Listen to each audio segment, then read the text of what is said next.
And we are starting with breaking news. A news conference is expected to start at any moment now. This is regarding the investigation into Aniah Blanchard's disappearance. We have some activity at the microphones now. Let's listen in. Tell them to keep the toss quick. Okay, we're going to toss really quick.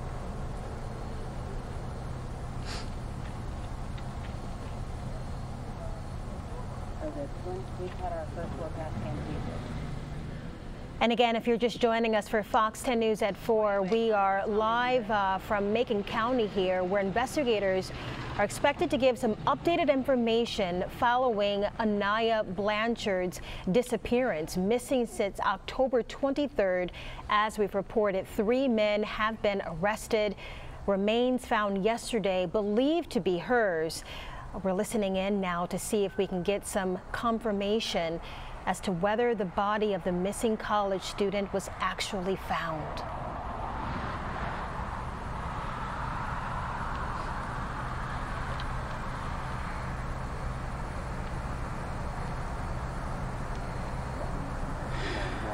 All right, today, members of law enforcement, first responders, police, fire, Lee County District Attorney's Office, Auburn Police Division, the Macon County Sheriff's Office, Alabama Law Enforcement Agency, and others were out here today, continuing the efforts from yesterday, doing extensive searching in the area, following up on the location of the human remains yesterday. We're still in the process of doing that. At this point, there has been no positive determination of the identity of the human remains. We expect that to be within the next few days. Efforts will continue to do the same. We have over 100 people that have been here today working this area, being very thorough, slow, and methodical to make sure that we do everything possible to ensure that all the physical evidence is recovered from this location. So these efforts will continue for another day or so until we have everything that we need to positively identify the human remains that were found. Chief Register, can you go into more details about what information led you to this site around 10:30 and why Brandon Hughes felt comfortable enough to say that you do believe the remains possibly belong to Aniah Blanchard? Well, again, we're not going to be able to speak to the facts of the case today, other than to simply say that investigative leads led us to this location, and that is why we believe strongly that the remains that we have are very likely Aniah's. But again, we want to be positive and be able to bring closure for that family and let them know so they can grieve and deal with this situation, and then more importantly, bring those to justice that are responsible for it. So that's what we'll be working on the next few days.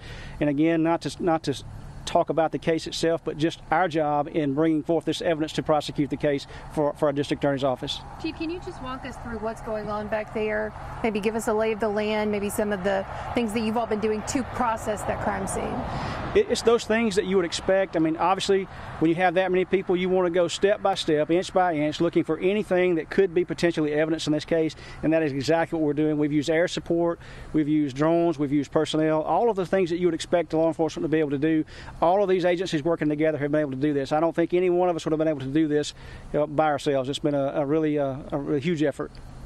When you fanned out the scene, did you find anything, any surprises that maybe you weren't expecting? Again, I think we're right where we expected to be at this point with where we are with this scene. It's extensive. They've actually brought in about 7 individuals, forensic anthropologists, a team that has been brought in to assist with this so that we can be very thorough. It's not just law enforcement and first responders, but again, those that are specialized in this field, forensic anthropologists that have been brought here to help find those remains. Chief Register, can you talk about how long you expect to be here on scene processing what you found? We could be here days or more. We're going to do everything we can to make sure that we get every last piece of evidence to successfully aid in the prosecution of this case. So we don't have a timeline. Can you talk about using dental records from the Department of Forensic Sciences to try to positively identify the remains as Aniah Blanchard? Can you talk about how you're trying to identify her? By the methods that everybody's familiar with that law enforcement typically uses, we'll use any and all measures to do that. We won't get into the specifics of it, but we hope to have that information within the next few days, and we're working towards that. And what about a cause of death? that we wouldn't speak to that at this point. Chief, we're expecting some weather to come through tonight. Is that going to impede what you're trying to do out here? We're here to do the job, and I don't think it will really matter. We're gonna be here until we get the job done. So obviously we've got a lot of work to do. So. Chief Register, we spoke last night, and you were confident that everyone involved in allegedly harming Aniah Blanchard was in custody and had been arrested. What do you want to speak? Can you share any more information on that, or what are your thoughts on that? Our position has not changed in what we gave yesterday. The information that we gave, that we feel like the principal parties involved in this case are in custody. So a lot of work has been done to get to that point. So I think that's about all we'll be able to do for now. We probably won't have any additional information until we're able to hopefully identify or not the remains at that point. So that's what we have for now. Thank you very much. Do you expect to make that ID here on scene or at the State Department of Forensics? I'm not quite sure where that will happen yet. I mean, either evidence will be here or there, but we will have those that do that to do so.